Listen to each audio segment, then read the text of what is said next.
sur cette question de l'argent, la parole de Dieu, elle n'est pas forcément si tranchée. C'est un sujet qui n'est pas simple parce que peut-être plus dans le milieu catholique, on se fait pas mal de nœuds avec l'argent, dans les familles, on ne parle pas forcément argent, ou combien gagnent vos parents, ou le patrimoine familial, ou, etc., etc. C'est quelque chose, voilà, on sent que dans le milieu catholique, je trouve que c'est peut-être plus compliqué que dans le milieu protestant. Voilà, donc du coup c'est intéressant de dire quelle est la parole de Dieu, qu'est-ce qu'elle dit à propos de l'argent et comment est-ce qu'il y a des choses qui nous surprennent. Vous connaissez donc la béatitude des pauvres, donc ça, vous connaissez ça, bienheureux les pauvres, etc. Et puis au contraire, ça semble très clair, bienheureux les pauvres, malheureux vous les riches. Il est plus facile à un chameau de passer par le trou d'une aiguille qu'à un riche de rentrer dans le royaume des cieux. Donc ça, c'est des choses que vous connaissez de façon assez habituelle. On fait l'éloge de la pauvreté avec la béatitude, voilà. Et au contraire, la richesse semble au plan spirituel comme une malédiction. Mais et c'est pas forcément si simple que ça. Par exemple, dans la parabole du mauvais riche et du pauvre Lazare, qui dit mauvais riche, ça sous-entend que potentiellement il y a des bons riches. Vous voyez, donc, et dans la parole de Jésus aussi, vous avez la parabole, ce qu'on appelle la parabole des mines, qu'on appelle dans Luc, qu'on appelle la parabole des talents dans Matthieu, qui se termine par la phrase « À celui qui a, on donnera, et on enlèvera à celui qui n'a pas », qui est pratiquement une profession de foi libérale. Plus tu as, plus on va te donner. Mais, et puis, vous connaissez le passage dans, je pense que c'est Luc aussi, avec le gérant malhonnête. Ça vous dit quelque chose, le gérant malhonnête? Le gérant malhonnête qui, voilà, il dit, voilà, il y a un gérant, on le met à la porte, etc. Et puis, il y a des gens qui viennent et qui doivent de l'argent à son maître. Et il dit, mais qu'est-ce que je vais faire? Qu'est-ce que je vais faire? Je veux pas mendier, travailler, j'y arrive pas, etc. Bon, je vais essayer de me faire des amis. Et du coup, il commence à dire, bon, toi tu dois 100 tonneaux d'huile à mon maître. Bar écrit 80. Toi tu dois 50 tonneaux de vin à mon maître. Bar écrit 30. Et le Seigneur, dans le Jésus, loue le gérant malhonnête. Et il dit, faites-vous des amis avec l'argent malhonnête. Donc, juste pour vous dire que cette parabole-là, on l'écoutera là, tout à l'heure dans le temps de prière, on la lira, mais quand il y a un sujet comme ça, attention d'être clivant. Parce que Jésus n'est pas venu donner des réponses à des questions. Soit il pose des questions et c'est à vous de trouver les réponses, soit il donne des réponses et c'est à vous de trouver les questions. Mais c'est pas, voilà, ce qu'il faut faire, c'est pas quelque chose d'automatique. Hein, et de ce fait-là, et c'est vraiment le procédé rabbinique. La révélation, si le Christ est le Verbe de Dieu comme nous le croyons, c'est pas, il dit noir, blanc, etc. C'est pas binaire. Et d'autant plus en mode, c'est un rabbin qui parle. Donc, comme le mode rabbinique, c'est toujours manier le paradoxe. Donc, il tient deux choses qui semblent contradictoires en même temps. Hein, donc c'est toujours intéressant de ne pas résoudre, de ne pas simplifier. Parfois j'entends les gens, oui, mais la foi pour moi ça me donne un cadre, ça me donne des valeurs. Oui d'accord, mais quand tu vois les valeurs par rapport à l'argent, les quelques détails que je viens de vous donner, fait que faut que en fait Jésus dit une chose et pratiquement le contraire, quelques pages plus loin. Donc attention de ne pas être réducteur en matière d'argent. Hein. Et on se situe, il faut plus réfléchir à ce qu'est une procession. Hein, par exemple, même Zachée, le publicain, qui est un riche, hein, mais un bon riche, puisqu'il reçoit Jésus. Et puis, lui-même, Jésus a des amis riches, comme par exemple Nicodème. Comme il a été enterré dans un tombeau de riche, creusé dans la pierre. C'est vraiment un signe extérieur de richesse. Donc, et en même temps, il dit bienheureux vous les pauvres et les riches, vous n'entrerez pas dans le royaume des cieux, un peu plus facile à un chameau, etc. Donc, c'est intéressant de garder toujours ça en tête, de manier nous aussi le paradoxe. Cette parole du Christ, c'est une parole transcendante, hein, et du coup, c'est à nous de réfléchir au fond, qu'est-ce que c'est que la vraie possession? Et même la vraie possession, Jésus dit, faites-vous un trésor, amassez-vous un trésor. Donc vous vous rappelez, avec là où les mythes ne rongent pas, là où le voleur ne peut aller, etc. Amassez-vous un trésor. Donc ça ne veut pas dire qu'il est contre la possession, s'il nous parle d'amasser un trésor. Vous voyez, donc je trouve ça intéressant de pouvoir être assez attentif là-dessus. Ça, c'est un peu comme matière d'introduction. Il faut lever quelques ambiguïtés par rapport, et ça c'est la deuxième partie, ou première partie plus exactement, lever quelques ambiguïtés sur la question de la richesse. Et il y a trois formes d'ambiguïté. La première ambiguïté, c'est l'avare. L'avare, au fond, on dit, au fond, l'avarice, c'est quelqu'un qui accumule, non pas de la richesse, mais qui accumule du pouvoir d'achat.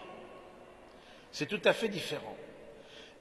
D'une certaine manière, l'avarice est une maladie de l'esprit. Ce n'est pas tant un matérialisme, ce n'est pas un matérialiste l'avare. L'avare est même pauvre. Les personnes avares sont parfois à rouler dans des voitures de 10 ans, avec des vêtements élimés, et ne veulent surtout pas montrer à l'extérieur ce qu'elles possèdent. Et ils sont uniquement dans la logique d'accumuler le pouvoir d'achat, un peu comme quelqu'un qui prend jamais de décision, qui est dans un rond-point à 1000 sorties, et qui a la jouissance de toutes ces sorties, et du coup, et qui jouit uniquement d'avoir ses possibilités. L'avare, c'est celui qui a une possibilité d'achat, mais qui n'est riche de rien. Et d'une certaine manière, s'il n'achète rien, c'est pour garder son pouvoir intact. Il a comme cette conviction que l'accumulation de la richesse lui donne un pouvoir caché, un pouvoir secret, et que dépenser, ce serait au fond perdre ce pouvoir. C'est plutôt, j'allais dire, l'avarice, qui est plutôt une pathologie spirituelle. C'est un spiritualisme. Pathologie, c'est-à-dire, d'une certaine manière, il n'y a pas de repos. C'est une idolâtrie. L'idolâtrie, c'est quoi l'idolâtrie? C'est que en vouloir toujours plus. Vous voyez, l'idolâtrie, c'est, là pour ce qui est de l'argent, je peux toujours plus accumuler de pouvoir d'achat. Je n'ai pas de repos, je n'ai pas de limite. Et donc je me mets au service de quelque chose qui n'a pas de limite. Et donc du coup, d'une certaine manière, même s'il se contente de peu, il veut lui-même posséder et il jouit d'une capacité de posséder. Mais en fait, voilà, donc... Ensuite, une autre ambiguïté, donc la première ambiguïté c'est l'avarice. La deuxième ambiguïté qui est assez présente dans les milieux chrétiens, c'est de dire, voilà, on a un appétit de richesse qui est illimité, on va convertir cet appétit de richesse et on va mettre Dieu comme illimité, c'est-à-dire que vous qui avez un désir illimité de possession, je vais vous donner Dieu pour convertir votre désir et vous tourner vers Dieu. Du coup, cet appétit d'infini, vous allez le tourner vers Dieu, vous allez vous convertir. C'est une ambiguïté, parce que d'une certaine manière, le fait de dire que la possession, c'est quelque chose qui est lié à la nature humaine. Et le fait de ne pas vouloir posséder, c'est d'une certaine manière, nier un aspect de notre humanité, et puis surtout, à travers ça, de dire, voilà, vous vous occupez de Dieu, vous mettez, voilà, les choses de la terre, vous les laissez, votre appétit d'infini de possession, vous le convertissez, et Dieu va répondre à votre infini, et votre appétit d'infini. Et ça, on le voit beaucoup dans le monde chrétien. Ça, c'est quelque chose c'est peut-être pas la première fois, même vous l'entendez. Mais là, il y a quelque chose qui ne va pas, parce que du coup, qu'est-ce qui ne va pas dans cette manière de voir les choses? Du coup, qui s'occupe des réalités terrestres? Qui s'occupe du coup, on livre ça à qui? Ce qui est de la réalité terrestre, je ne m'en occupe pas, alors que nous croyons dans un Dieu qui s'est incarné, qui a pris notre nature humaine, qui est venu ici-bas. Donc c'est intéressant de se dire, on nous demande de nous tourner et de transformer notre désir d'infini de possession vers Dieu, et donc d'abandonner quelque part à ceux qui ne sont pas croyants, d'abandonner les réalités humaines et les réalités terrestres, alors qu'au fond, le Seigneur a fait le mouvement inverse. de Dieu, il a pris notre humanité, il est venu habiter aussi cette... Donc, je trouve que c'est un peu une difficulté dans cette manière de voir, de vouloir convertir notre désir d'infini, mais tout en délaissant quelque chose qui... Donc là aussi, il y a une ambiguïté à lever, et voilà, on attend quelque part... on attend quelque part tout de la providence. C'est un peu parfois la difficulté des ordres mendiants. Les ordres mendiants, Saint François d'Assise le premier, en fait, l'ordre mendiant, ça suppose d'une certaine manière une économie du surplus. S'il y en a qui vivent, qui demandent la mendicité, ça veut bien dire qu'il y en a d'autres qui ont plus que nécessaire et qui leur donnent. Donc, si par exemple, vous dites, je vais prendre les surplus de la grande distribution pour alimenter les restos du cœur, qu'est-ce que vous faites? Vous encouragez la grande distribution, d'une certaine manière. Donc, vous voyez, cette manière de dire on va transformer vers Dieu, on va être vers Dieu, et puis on va laisser les choses de ce monde, on va vivre dans la mendicité, c'est une ambiguïté, c'est quelque chose qui n'est pas clair. Et je trouve que cet aspect-là, on ne le voit pas toujours, on n'y pense pas toujours, mais en tout cas, on va voir un peu comment lever cette ambiguïté. Et puis la tarte à la crème de l'être et de l'avoir. Il faut être, il ne faut pas avoir. Ah, voilà, nous avons à être, voilà, l'avoir nous réduit, etc., etc. L'avoir, je vous l'ai dit, c'est quelque chose qui est connaturel à la nature humaine. Aristote dit le propre de l'homme, c'est d'avoir. Quelles sont les créatures qui n'ont pas? Il y en a deux. Il y a les anges qui ne possèdent pas, et il y a les animaux qui ne possèdent pas. Et comme on le sait bien, celui qui veut faire l'ange fait la bête. C'est l'ange, parce qu'il est une réalité spirituelle, ne possède pas, mais l'animal ne possède pas. On dit la vache a des sabots, c'est pas pareil que de dire vous avez des chaussures. Est-ce que vous voyez la différence? Parce que la vache a des sabots, mais pas comme vous avez des chaussures, par exemple. La vache a des cornes, mais c'est pas comme pareil, ou des cerfs, ou l'animal, je sais pas quoi, l'ours a des griffes pour couper, etc. Mais c'est pas pareil qu'un couteau suisse. Parce que l'animal qu'on dit il a quelque chose, c'est de sa nature même. Mais c'est intéressant de voir que l'homme est le plus pauvre de tous les animaux. Et celui qui mettra le plus de temps à advenir et à grandir, etc. Alors qu'un petit, je sais pas quoi, un veau, un ourson, etc., très rapidement, il a tout ce qu'il lui faut pour vivre. Il n'a pas besoin de vêtements, il a un pelage. Voilà, voilà. Donc du coup, c'est intéressant de dire que le fait d'avoir fait partie de notre nature humaine. Donc quand on dit la tarte à la crème, être, avoir, n'oublions pas une chose, que par exemple dans les camps de concentration, la première chose qu'on faisait, c'était de dévêtir les personnes. Parce que le fait d'avoir des personnes nues fait qu'il n'y a rien qui les différencie. On a un amas de personnes devant nous, mais le vêtement, d'une certaine manière, exprime ce que l'on est. Donc, mon vêtement, qui est un vêtement spécifique, je l'avoue, qu'on ne trouve pas facilement dans les Fashion Week, etc. Mais mon vêtement, quelque part, est aussi l'ostensoir de ce que je suis. Votre vêtement dit aussi quelque chose de ce que vous êtes. Votre vêtement, votre manière, votre intérieur, votre appartement, etc., dit quelque chose. Donc, c'est intéressant de voir comment, quelque part, il faut être ce que l'on a et avoir ce que l'on est. C'est-à-dire que être ce que l'on a, c'est habiter, en avoir l'usage, posséder au sens vraiment premier du terme. Et je trouve ça intéressant de ne pas opposer les choses entre avoir et être, parce que voilà, ce serait quelque chose donc qui, d'une certaine manière, n'est pas à sa place, n'est pas à sa place. Donc, voilà. Donc du coup, donc c'est ça, c'est la question des vêtements, etc. En fait, on signale notre spécificité parce que l'on a notre avoir. La manière dont vous décorez votre appartement, la manière, les choses que vous possédez, dites ce que vous êtes. Et c'est un peu normal, c'est un peu l'ostensoir. Voilà, on ne peut pas juste déduire de notre être, homme, tout ce dont nous avons besoin. Par exemple, l'hirondelle, quand elle fabrique son nid, elle ne se pose pas la question combien il y a de manières de fabriquer un nid. Elle est mue par son instinct. L'homme, quand il doit créer quelque chose qui l'abrite, ben c'est toute l'architecture. Tu vois, donc c'est intéressant de voir que l'avoir, c'est vraiment l'expérience et l'expression aussi de la réalité humaine et de son intelligence. C'est le signe aussi d'une intelligence, hein, d'où la question d'une réflexion. Et donc il y a ces 3 points de dire, voilà, avarice comme une sorte d'ambiguïté, comme une fausse richesse, etc., comme un spiritualisme au fond, hein.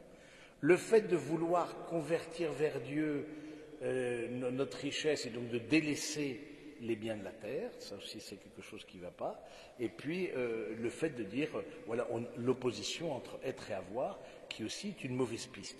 Donc ça c'est les 3, j'allais dire, les 3 mauvaises pistes qu'on peut, on peut énumérer, j'allais dire, sur la question de l'argent. Et voilà. Maintenant, deuxième partie, quelle est la vraie possession? Qu'est-ce que ça veut dire posséder, hein, quel est le juste avoir? C'est intéressant, ça, les juste avoir, qu'est-ce que c'est? Avoir, en latin, ça se dit habitus, mais si, ça veut dire habitus, qui a formé les mots aussi en français, habit et habitat. C'est-à-dire que l'avoir est au service de la personne, c'est posséder pour une famille, pour vêtir, pour nourrir, pour habiter. Hein, le cœur de la possession, c'est habiter ensemble en subvenant aux besoins d'une famille. Et c'est le sens premier d'économie. Économie, par exemple, ça vient du grec oikos, économie, c'est la maison familiale comme lieu d'habitation et de production. Donc l'économie, dans son terme, les premiers termes, c'est les règles de gestion et de partage en vue du bien de la famille. En fait, jusqu'à une période récente, c'est-à-dire jusqu'à la révolution industrielle, la demeure était le lieu de l'économie parce que la maison était le lieu de production.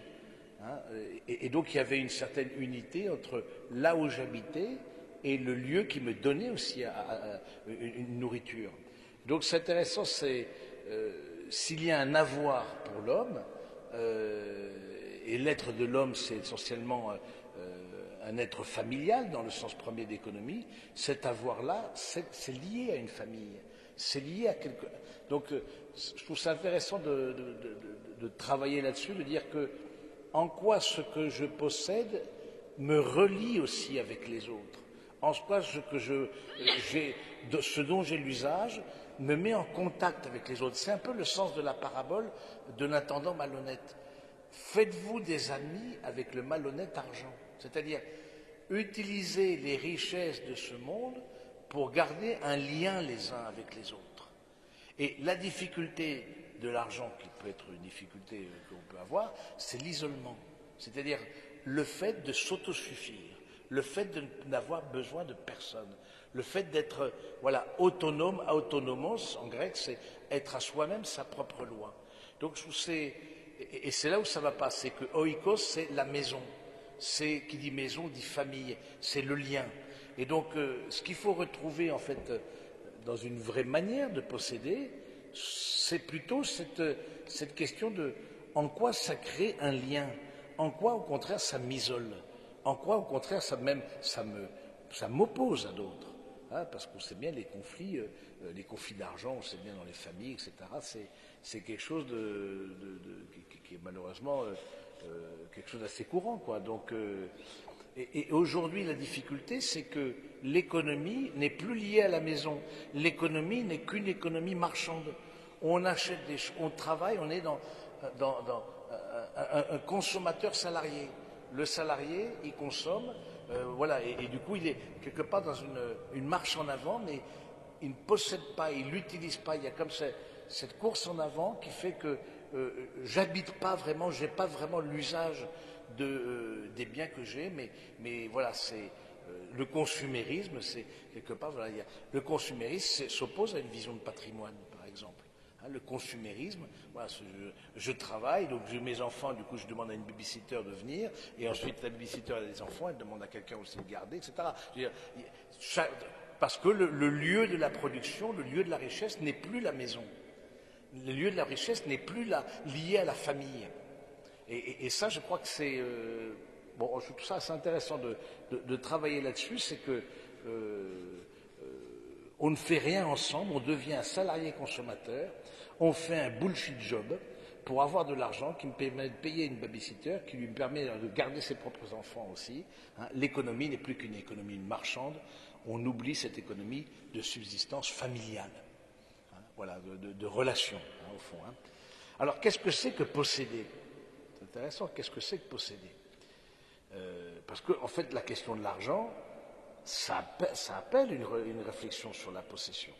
Hein, ça appelle de dire, bon, on a vu les fausses possessions, en tout cas les ambiguïtés, avec l'avarice, une certaine conversion spirituelle, et l'opposition est très à voir, etc. Mais ça veut dire quoi la vraie possession? Qui possède exactement? Est-ce que c'est celui, par exemple, imaginons qu'une flûte, qui possède la flûte? Celui qui achète la flûte ou celui qui joue de la flûte? Quel est celui qui possède?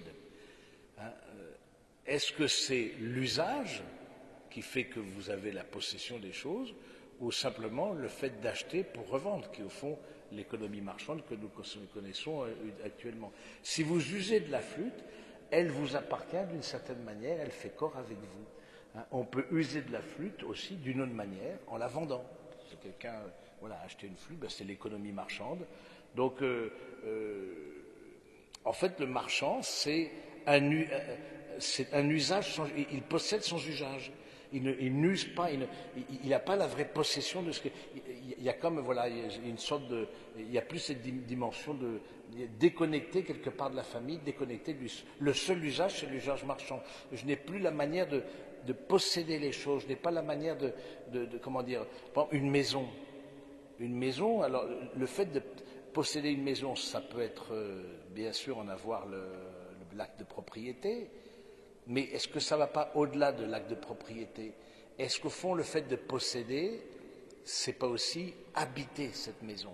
C'est pas aussi faire que cette maison, à travers cette maison, il y a quelque chose de mon patrimoine humain, mon patrimoine spirituel, mon patrimoine familial qui est transmis? Donc, on est tellement dans une société marchande et à flux tendu, on reçoit, on consomme, et du coup, on ne garde rien, ça défile, ça rentre, ça sort, etc., qu'on a perdu même le sens de posséder. Qu'est-ce que ça veut dire posséder? Bon, voilà, je trouve c'est la consommation fait le lit de la dépossession. En fait, la société de consommation, c'est plutôt une société de dépossession. Parce que sans cesse, on est en train de se déposséder. Vous voyez, on achète, on consomme, on jette. C'est ce que le pape François appelle la société du jetable. Hein, on n'habite pas les choses. Hein, si j'ai peut-être le titre de propriété de 4 maisons, mais je n'en use pas, je ne suis pas vraiment propriétaire. Car je ne me suis pas approprié ces maisons, par exemple. Je ne suis pas approprié les choses. Vous vous rappelez peut-être dans les raisins de la colère de Steinbeck, hein, il y a une grande firme qui a 1 million d'arpents et qui ne plante que des oranges. Et les gens se disent, mais c'est dingue, mais pourquoi vous avez une telle quantité? En fait, vous pouvez jamais utiliser ça, vous pouvez jamais le posséder quelque part, le contempler. Hein, et puis pourquoi que des oranges? Pourquoi vous ne voyez pas, etc. Donc c'est intéressant de voir qu'on n'a qu'une vision comptable du rapport, même du rapport à la terre, il n'y a qu'une vision comptable. C'est pas étonnant aussi qu'aujourd'hui l'agriculture, c'est plutôt des tableaux Excel et on voit malheureusement des agriculteurs qui se suicident, etc. Parce que le sens de la possession, le sens d'habiter qu'un lieu, le sens de tirer sa propre nourriture de son travail, c'est quelque chose qui est plus à l'ordre du jour. On est dans une société du jetable, on est dans une société de la marche. Le rapport à la terre passe par les tableaux Excel. Voilà. Hein, ce n'est plus la terre qui commande, mais les réalités immatérielles qui commandent le travail agricole. Par exemple, on vous donnera de l'argent pour jeter votre récolte. Pourquoi? Parce que le fait de baisser, si vous avez trop de récoltes, ça fait baisser les cours, et donc du coup le fruit de votre travail vous demande de jeter pour que les cours puissent augmenter. Mais vous voyez, on arrive à des choses en perdant le sens de l'économie, Et donc en perdant le lien avec la famille, on arrive à des choses qui sont assez aberrantes, et qui questionnent vraiment. C'est des réalités immatérielles qui voilà. Donc c'est intéressant de dire que, en fait, si j'ai plus que ce que je peux user moi ou les miens, je ne possède plus.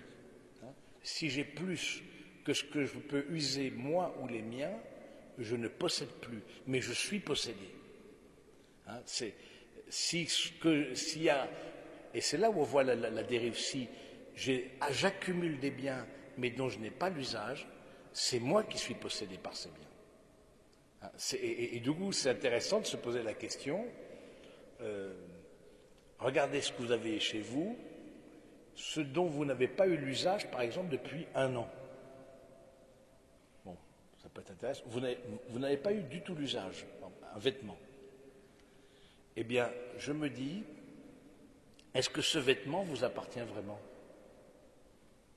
Est-ce que, oui, vous l'avez acheté, oui, vous avez payé, etc. Bon, personne ne viendra réclamer le vêtement, bon, on suppose, voilà. Mais dans une vision plus spirituelle, si on base la propriété sur l'usage et que je suis riche parce que je peux user moi-même ou les miens, ma famille, etc., tout ce dont je n'ai pas l'usage, d'une certaine manière, ne m'appartient plus. Vous comprenez? Je pense que, et dans ce temps de carême, et on fait cette conf sur l'argent ou la richesse, dans le temps de carême, c'est intéressant de revisiter, voilà, est-ce qu'il y a des choses dont je dois me défaire? Parce qu'en fait, en accumulant, en fait, je me laisse posséder par les biens. Parce que je n'en ai pas l'usage. Je ne les possède pas vraiment. Je ne les possède pas vraiment. Et donc c'est intéressant de pouvoir réfléchir là-dessus, de dire sur la question de l'usage. Et puis, il y a une parole dans pour revenir aussi à la Bible, je ne sais pas si vous connaissez la vigne de Naboth. Est-ce que ça vous dit quelque chose, la vigne de Naboth? La vigne de Naboth, Naboth était, donc c'est dans le livre des rois, premier livre des rois que vous trouvez ça, et Naboth avait une vigne qui était à côté du palais du roi Akab. Et le roi Akab avait des grandes propriétés, etc., mais il dit, je veux absolument, de mon palais, je vois la vigne qui est contiguë à mon palais, la vigne d'un monsieur Naboth, et du coup, je veux absolument m'en emparer. Du coup, il va voir Naboth, etc., et il lui dit, écoute, je te propose un marché, soit je te donne un domaine viticole, beaucoup plus grand que ta vigne, soit je te donne le double du prix de ta vigne. Donc c'est intéressant, ça, de dire, il lui fait un deal plutôt bien, honnête, pour un roi, il aurait pu bon. Et il lui dit non, je n'accepte ni l'un ni l'autre. Malheur à moi si je vends la vigne de mes pères. C'est-à-dire que Naboth, c'est celui qui a possédé cette vigne. Pour lui, derrière cette vigne, c'est l'héritage de ses pères et ensuite l'héritage de ses fils. Il y a une histoire qui est liée à cette vigne. Il y a une histoire qui est liée à cette terre. Il y a un usage, il y a des souvenirs familiaux, etc., etc. C'est quelque chose qui est habité, qui est vraiment habité. Et avoir le double, typiquement la société marchande, je te propose je te propose pas ton lopin de vigne, etc. Non, je te propose un domaine viticole. Ça ne m'intéresse pas. Malheur à moi si je vends la vigne de mes pères. C'est-à-dire, malheur à moi si je rentre dans une logique, au fond, où ce que j'ai n'est plus lié non plus à mon humanité, mais simplement dans une économie du toujours plus. Malheur à moi si, voilà, et du coup il refuse. Il dit non, je ne veux pas. Il dit cette vigne-là, je la contemple tous les jours. Cette vigne-là, elle me rappelle les souvenirs, etc. Et finalement, Jézabel, la femme du roi Akab, le fait zigouiller, grosso modo, et du coup l'autre s'empare de sa vigne. Donc ça se termine mal pour l'ami Naboth, Mais c'est intéressant de dire comment Naboth nous enseigne au fond à posséder. Qu'est-ce que ça veut dire posséder? La vigne de mes pères. Il y a quelque chose qui est rattaché, il y a un souvenir, il y a un usage, il y a des personnes qui sont rattachées au bien, mais ça peut être aussi les biens, voilà, les biens un habit peut vous rappeler une personne, par exemple, peut vous rappeler un moment que vous avez vécu. Et donc le fait de mettre le curseur plus sur l'usage et sur en quoi cet avoir que j'ai va exprimer ce que je suis, non seulement dans la nécessité immédiate, c'est sûr que la nourriture, on n'est pas là, mais pour la stocker, etc., mais ça, ce serait l'avarice qui garderait justement un pouvoir de consommer, mais de dire en quoi ça va exprimer ce que je suis, en quoi ça... de revisiter ce que nous possédons et de se poser la question, est-ce qu'au fond, ce que j'ai, il y a une histoire qui est liée, qui est en lien avec ce que je possède? Ou est-ce que je suis dans une logique du toujours plus? Est-ce que je ne serais pas comme échanger mon lopin de terre lié à ma famille contre une propriété agricole? Et du coup, là, je vois beaucoup plus, 1 million d'arpents, comme dans les raisins de la colère de Steinbeck. Et du coup, je rentre dans une logique. Du coup, il faut énormément de travail, etc. La personne qui travaille est déconnectée elle-même de son histoire. Donc, voilà, c'est un peu cette réflexion-là que je vais vous proposer ce soir, parce que ça permet peut-être d'avoir une autre vision de l'économie, de sortir des schémas, j'allais dire, assez classiques, des ambiguïtés, des oppositions. Déjà, nous-mêmes, c'est important de sortir de penser que les pauvres, c'est des bons et les riches, c'est des mauvais, etc. Et puis de revisiter, c'est quoi la vraie possession, et en quoi cette vraie possession nous apporte quelque chose qui contribue à exprimer notre être, quoi. Voilà un peu ce que je voulais vous dire ce soir. Alors, est-ce que vous avez peut-être des questions sur cet aspect-là de la possession, des richesses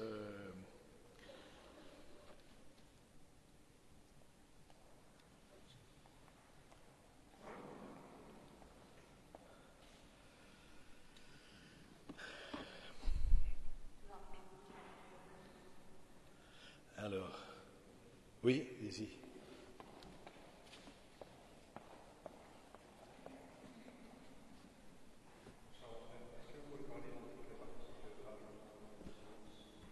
Ah, là,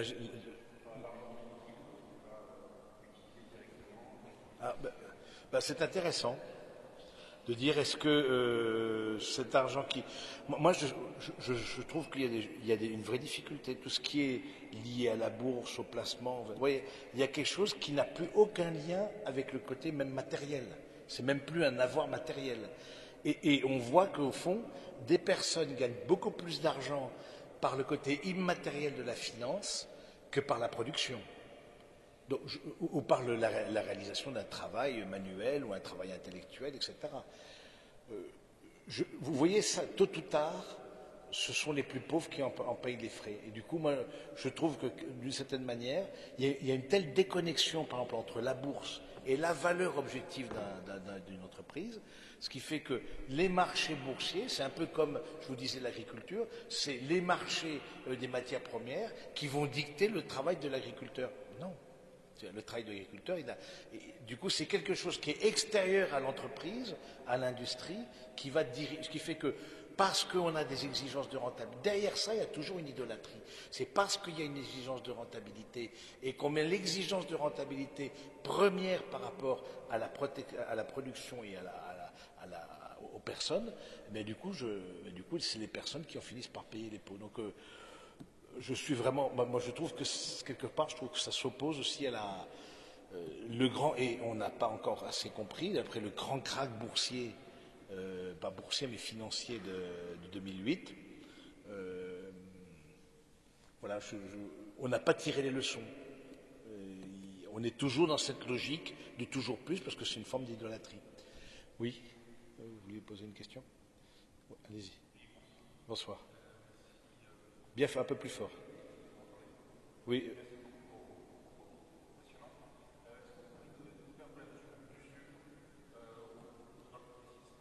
De l'usure, c'est ça? Ah, de l'usure, la notion d'usure.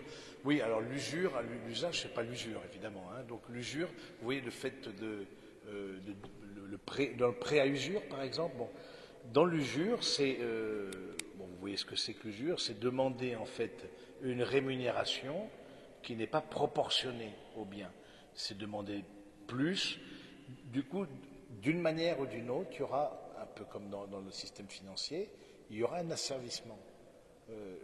L'autre, ce qui va être premier, ce n'est pas le bien. Je ne prête pas de l'argent à quelqu'un pour qu'il puisse ensuite produire pour nourrir sa famille. Je prête de l'argent déconnecté de la personne et avec uniquement l'objectif du résultat. Donc, de ce fait-là, c'est plus une économie centrée sur la personne humaine, mais c'est une idolâtrie. Et l'usure est clairement, le prêt à usure est interdit, hein, mais pas justement à cause de ça. Mais voilà, il y a quelque chose à travailler, à convertir dans notre manière de faire. Oui. D'autres questions? Bonsoir.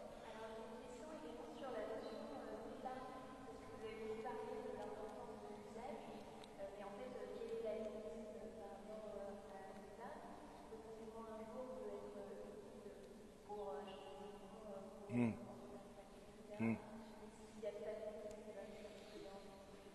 Hmm. Alors l'épargne. Bon, l'épargne, je dis, elle est ni bonne ni mauvaise. Maintenant, tu dis potentiellement pour acheter un appartement, bon, ça c'est assez courant, jeune couple ou même à vos âges, certains sont même propriétaires ou on décide d'être propriétaire, etc. Bon.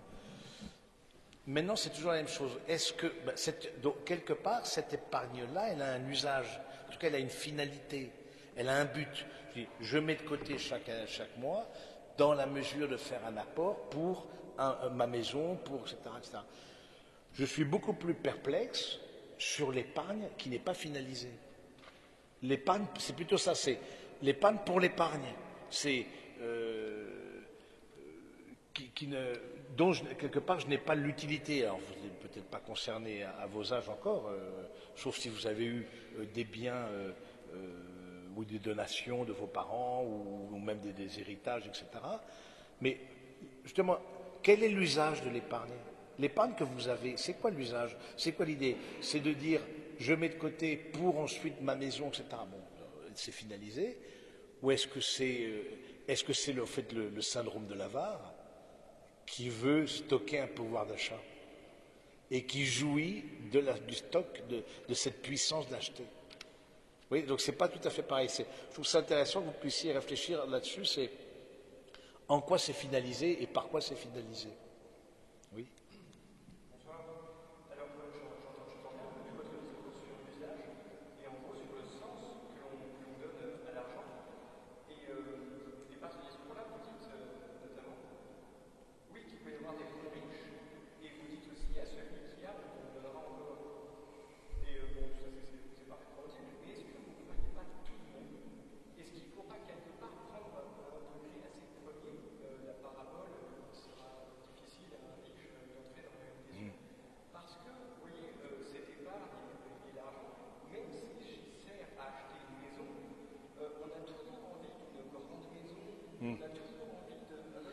Du toujours plus.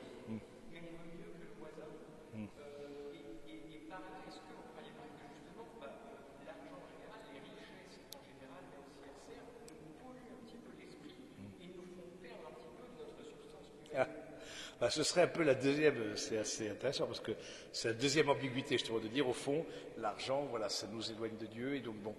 Euh, je, personnellement, je crois pas. Je suis perplexe par rapport à ça. C'est parce que Jésus a dit oui, la béatitude des pauvres, etc. Mais encore une fois, l'avoir fait partie de notre réalité humaine. Et vouloir vivre sans avoir, c'est nier quelque chose qui est de la nature humaine. Alors, ce qui nous pollue, là où j'entends votre question, ce qui nous pollue, c'est d'en faire notre propre finalité. C'est quelque part l'argent pour lui-même. les possessions pour lui-même, pour elle-même. Et de ce côté-là, oui, je crois que ça pollue, c'est vrai. Maintenant, sauf à être appelé à un dénuement et à moi, je sais pas, je suis assez partagé là-dessus parce que, encore une fois, même les gens mendiants, comme je vous l'ai dit, vivent du surplus. Ben, oui, pour qu'il y ait des gens mendiants, il faut que des gens riches qui aient de trop et qui donnent. Donc, quelque part, ça encourage une forme de richesse. Donc, c'est ambivalent, quoi. C'est.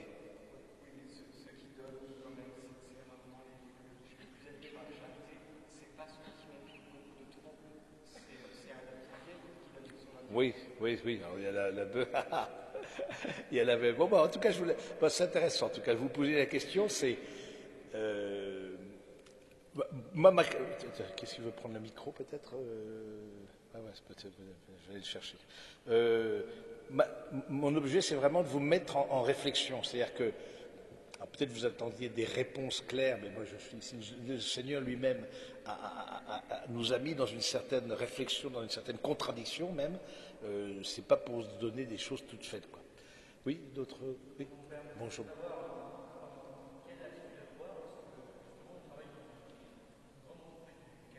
Oui. La production.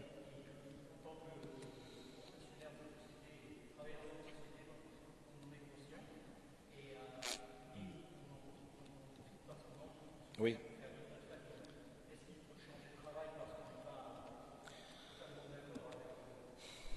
Ouais, c'est pas facile comme réponse à donner parce que pas facile de dire est-ce qu'au fond des sociétés qui en fait ce qui rapporte le plus d'argent aujourd'hui c'est la finance, c'est pas la production, c'est pas l'industrie, c'est pas le service, c'est pas ce que font les vrais gens, je veux dire, c'est l'immatériel. On est vraiment au rebours complètement de tout ce que je viens de vous dire. Euh, et en même temps on a vu les limites de cet appétit d'argent. L'argent pour l'argent, cette volonté de capter, cette volonté d'accumuler, cette volonté d'un toujours plus. En 2008, ça s'est écroulé hein, avec les subprimes, etc. J'ai un peu regardé de près comment ça s'était fondé, ça s'est été créé, mais c'est vraiment, vraiment, c'est le désir de posséder. Hein. Donc, là aussi, je ne vais pas vous apporter des vous démissionner immédiatement, etc.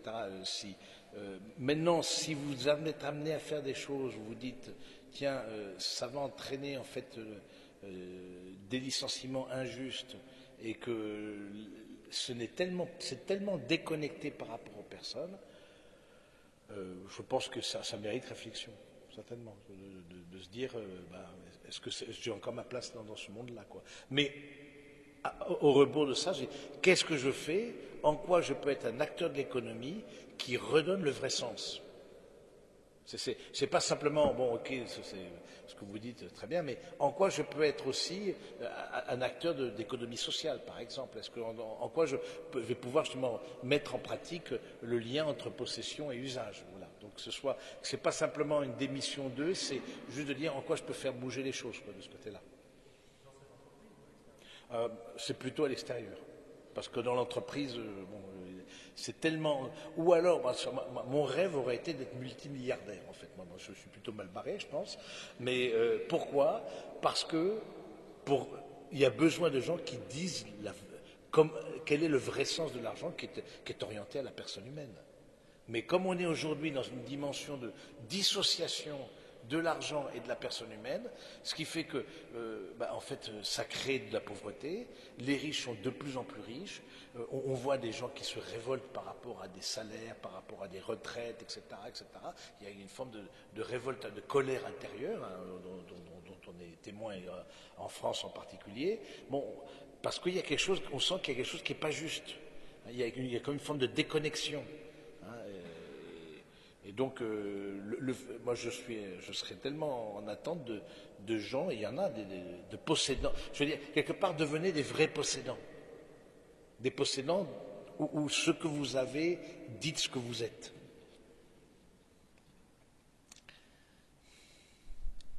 Oui, c'est peut-être par là-bas.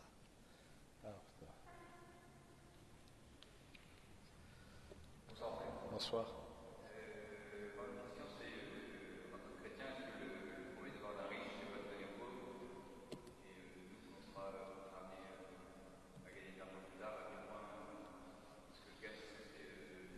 Alors, alors, la question du don. Alors, parce que le devoir d'un riche, c'est pas de donner aux pauvres.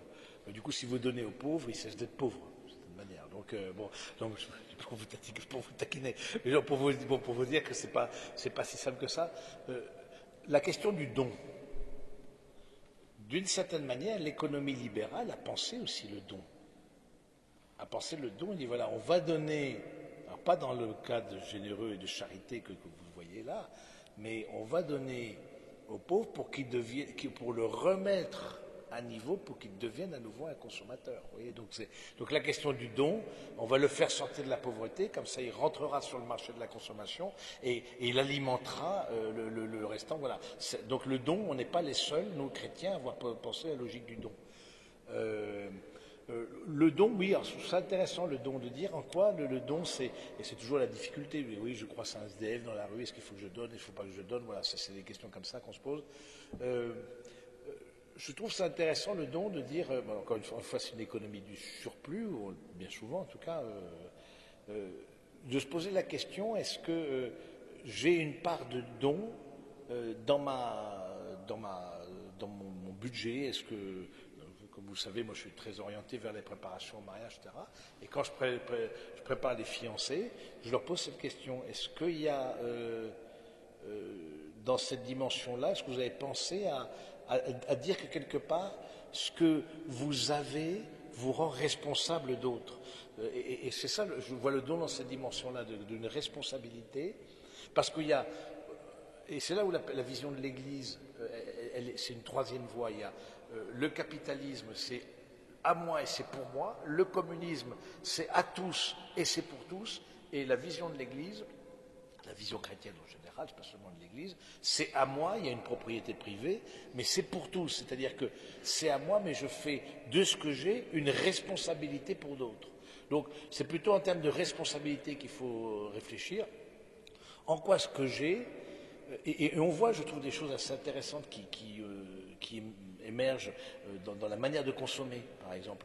Maintenant, certains vont chercher des labels écologiques, vont chercher des labels de proximité, vont chercher un label social. Voilà. On sent qu'il y a par la manière de consommer, le consommateur prend conscience qu'il a un pouvoir, et du coup, je suis aussi responsable d'autres. Si vous achetez, je sais pas quoi, un ballon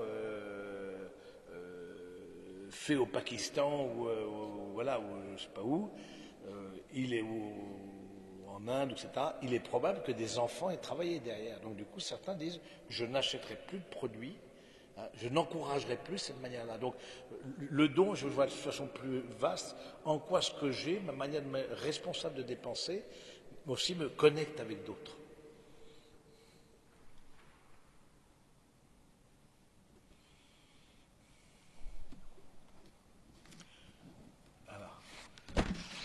Alors avant de passer, c'est bon, je répondrai. Deux petites, on vous a dit. Ah, il y a une question, vas-y. Pardon. Les impôts? Ah oui.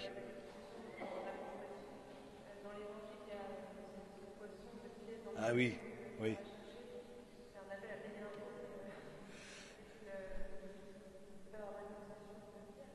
Oui. Ah, de l'impôt. Bah non, oui, l'impôt c'est aussi une redistribution. Bah, ça se veut comme une redistribution.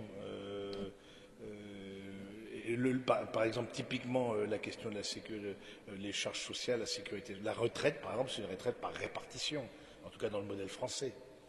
Donc, les impôts, ensuite, ça questionne le politique, ça questionne, vous voyez, ça questionne. Mais du coup, de ce fait-là, de voir que Jésus a accepté de payer l'impôt à César, c'est-à-dire vraiment à l'occupant, c'est intéressant de dire, alors que c'est un occupant illégitime, régnant par la force, parce que Ponce Pilate était un homme assez cruel, et donc ça veut dire quelque chose, ça veut dire que quelque part on reconnaît, et ça de façon générale, dans l'autorité civile, même injuste, on reconnaît une forme de providence. Même parmi les empereurs romains, bah, du coup, tout contribue au bien à ceux qui aiment Dieu. Et donc, voilà, le fait de payer les impôts. En revanche, moi j'en ai pas parlé, mais la question de la tricherie, la malhonnêteté. Là aussi, parce que, merci pour la question, ça me fait penser, est-ce que, bon, vous êtes à une étape, je pense, dans votre feuille d'impôt, là, pour la plupart d'entre vous, arrive pré-remplie, c'est-à-dire parce que vous avez un salaire, sauf si vous avez des revenus autres que votre salaire, mais à vos âges, la grande majorité a son salaire, donc, coup, bam, ça tombe, bon. Mais imaginons que vous ayez, ou vous louez votre appartement sur Airbnb. Imaginons que vous ayez un appartement que vous louez, imaginons que vous ayez des revenus d'actions, etc. Est-ce que je suis au clair avec ça? Est-ce que je mets tout sur ma feuille d'impôt? Je pense que. Et puis la question de l'honnêteté. Est-ce que je suis là aussi, alors j'en ai pas du tout parlé, parce que c'était pas sous cet angle-là que j'ai abordé les choses, mais est-ce que je suis clair de. Je vous donne un exemple qui m'est arrivé il n'y a pas si longtemps que ça. Je vais en fait au grand magasin de bricolage et j'achète deux choses, un sécateur et un barbecue. Et je pose le barbecue sur le sécateur. J'étais arrivé avec mon caddie à ma caisse, moi j'avais complètement oublié, bam, je pose la fille, tac, elle scanne, bon très bien, je paye. J'arrive dans le coffre, prends le barbecue. Et je n'ai pas payé le sécateur. Alors, qu'est-ce que vous dites? La providence de Dieu est insondable. Voilà. Ça pourrait être une vision spiritualiste. Ou vous dites, ben non, ce sécateur n'est pas à moi. Est-ce que je suis au clair avec ça? Eh ben, du coup, je revais, et puis, tac. Mais vous voyez, une fois, par exemple, ça m'arrive, bon, je m'en vante pas, hein, mais je mets ma voiture au parking et j'ai quelques trucs comme ça qui m'arrivent. Moi, je sais pas vous, ça vous arrive, mais et puis en fait la barrière pour sortir est levée. Et il y avait un autre poste où la barrière était fermée, comme d'habitude. Quand tu sors d'un parking, soit là-bas tu mets ton ticket, etc. Bon, et je me suis engouffré dans le truc levé. Mais c'est pas honnête. Moi, j'en suis pas très fier. Hein, mais non, mais je vous le dis, mais vous faites quoi, vous? Vous dites, vous faites même, oui. Et puis bon, je vais laisser le week-end, c'était un peu cher, etc. Bon, c'était pas assez donné que ça. Bon, nous ne vivons que de dons, nous aussi. Donc du coup, voilà, on contribue et que Vinci, à travers ses parkings, contribue au bien de la communauté, etc. Bon, on peut trouver, mais c'est ce qu'on appelle la rationalisation. On se donne des raisons pour agir comme on agit. On est tous pareils. Donc là aussi, pour la question de l'impôt, ça me fait penser, est-ce que je suis, pour moi payer les impôts, ça ne me pose pas de difficulté, mais est-ce que je suis clair dans ma manière de déclarer, et puis de façon générale, dans mon rapport à l'argent, imaginons que le commerçant se trompe en me rendant la monnaie, est-ce que je dis non, mais vous êtes trompé, etc. Est-ce que, voilà. Autre question. Oui, bonsoir.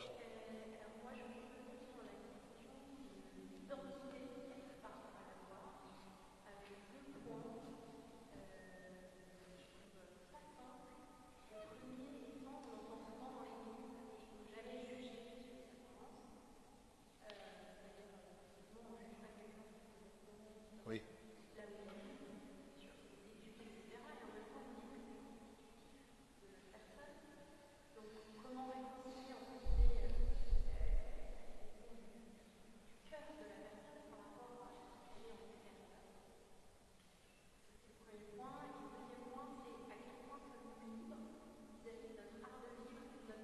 Ah. Ah, oui, alors ça c'est. Alors, par rapport à ce qu'on a, c'est vrai que, ce que tu l'as très bien dit, c'est le fait qu'on n'a pas à juger sur les autres,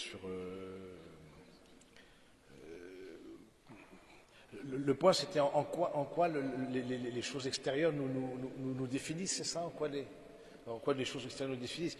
Oui, maintenant, des gens qui peuvent avoir une. Maintenant, on sent. Je trouve que c'est déjà se l'appliquer pour soi-même.